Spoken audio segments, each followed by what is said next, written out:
आतिशी। मैं सौरभ भारद्वाज। मैं गोपाल राय। मैं कैलाश गहलोत। मैं इमरान हुसैन। मैं मुकेश अलावत। कल दिल्ली के नए मुख्यमंत्री के रूप में आतिशी ने शपथ ली थी। वहीं इस दौरान गोपाल राय, कैलाश गहलोत, सौरभ भारद्वाज, इमरान हुसैन और मुकेश अहलावत ने मंत्री पद की शपथ ली थी। शपथ के बाद अब आतिशी कैबिनेट में विभागों का बंटवारा भी हो गया है। बता दें कि दिल्ली की नई मुख्यमंत्री आतिशी ने सबसे ज्यादा विभाग अपने पास रखे हैं। आतिशी के पास 13 विभाग हैं। वहीं कैबिनेट मंत्री सौरभ भारद्वाज को 8 विभागों की जिम्मेदारी मिली है। कैलाश गहलोत को 5 और गोपाल राय को 3, इमरान हुसैन को 2 विभाग दिए गए हैं। वहीं दिल्ली सरकार के 5वें कैबिनेट मंत्री मुकेश अहलावत को 5 विभागों की जिम्मेदारी दी गई है।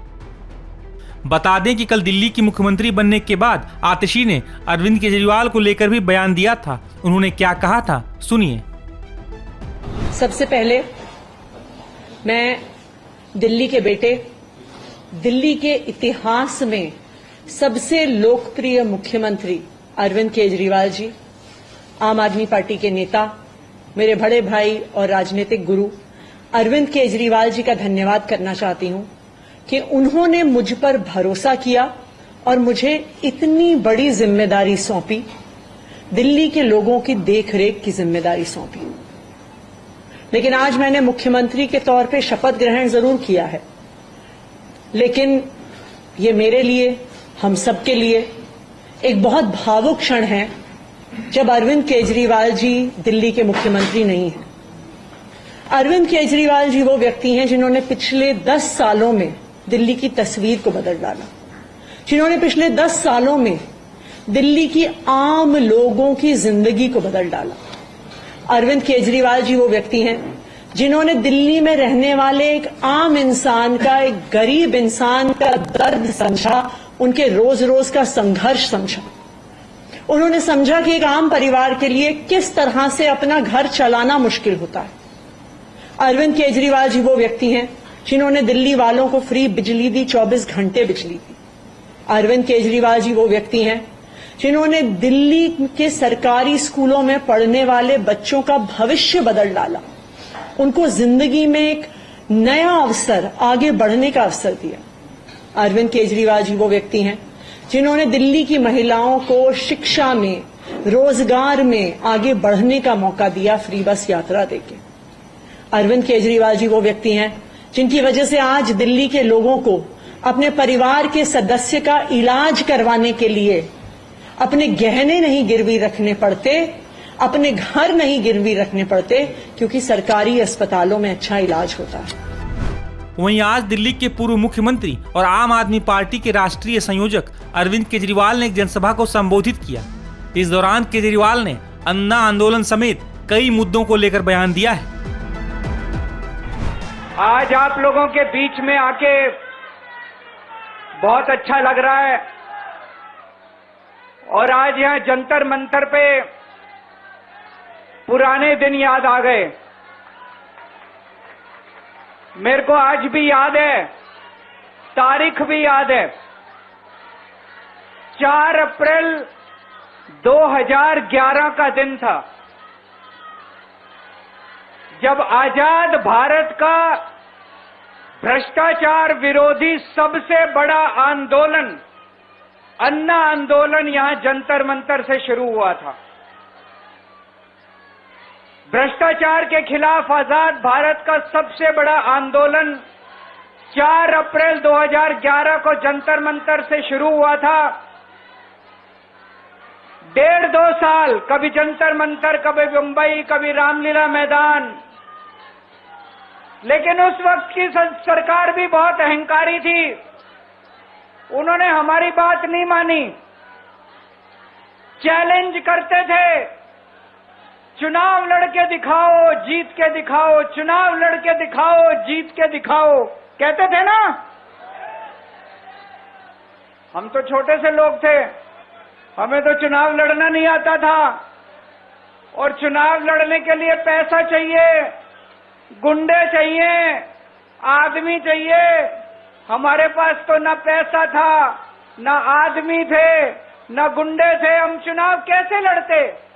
पर वो बार बार कहते थे चुनाव लड़के दिखाओ, चुनाव लड़के दिखाओ। हम भी चुनाव लड़ लिए और देखो जनता ने हमको जिता दिया। पहली बार में दिल्ली में आम आदमी पार्टी की सरकार बन गई।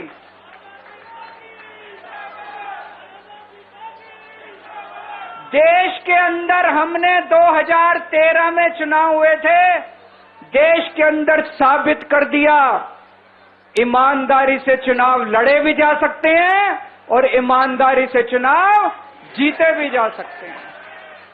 जब हम चुनाव लड़े थे उन दिनों में तो ये कहते थे सारे पार्टी वाले, अरे इनकी तो जमानत जब्त होएगी, केजरीवाल की जमानत बच जाए चाहे। पहली बार में सरकार बन गई थी दिल्ली के अंदर हमारी 49 दिन की सरकार। ईमानदारी से चुनाव लड़े थे हम, हमारे पास कोई पैसा नहीं था, कोई आदमी नहीं था, ईमानदारी से चुनाव लड़े थे। देश में साबित कर दिया कि ईमानदारी से चुनाव लड़े जा सकते हैं।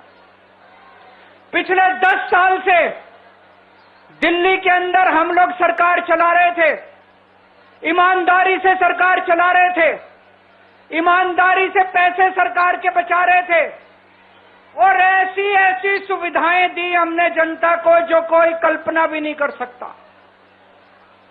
बिजली 24 घंटे कर दी, बिजली फ्री कर दी, बिजली पानी फ्री कर दिया, महिलाओं के लिए बसों का किराया मुफ्त कर दिया, बुजुर्गों के लिए तीर्थ यात्रा कर दी, शानदार अस्पताल मोहल्ला क्लिनिक बना दिए, लोगों का इलाज मुफ्त कर दिया, शानदार स्कूल बना दिए, लोगों की शिक्षा शानदार कर दी, बच्चों को भविष्य दे दिया। 10 साल ईमानदारी से काम किया। आपके मन में ये चल रहा होगा कि केजरीवाल ने इस्तीफा क्यों दिया। मैंने इस्तीफा इसलिए दिया क्योंकि मैं ये सब करने के लिए, गंद करने के लिए नहीं आया था, मैं भ्रष्टाचार करने के लिए नहीं आया था, मैं सत्ता का लालच, सत्ता की भूख नहीं है मेरे को सीएम की कुर्सी की भूख नहीं है। मैं पैसे कमाने नहीं आया, पैसे कमाने होते इनकम टैक्स कमिश्नर की नौकरी करता था, उस नौकरी में जितने करोड़ों रुपए चाहता मैं कमा सकता था। पैसे नहीं कमाने, देश के लिए आए थे, भारत माता के लिए आए थे, देश की राजनीति बदलने के लिए आए थे। दोस्तों,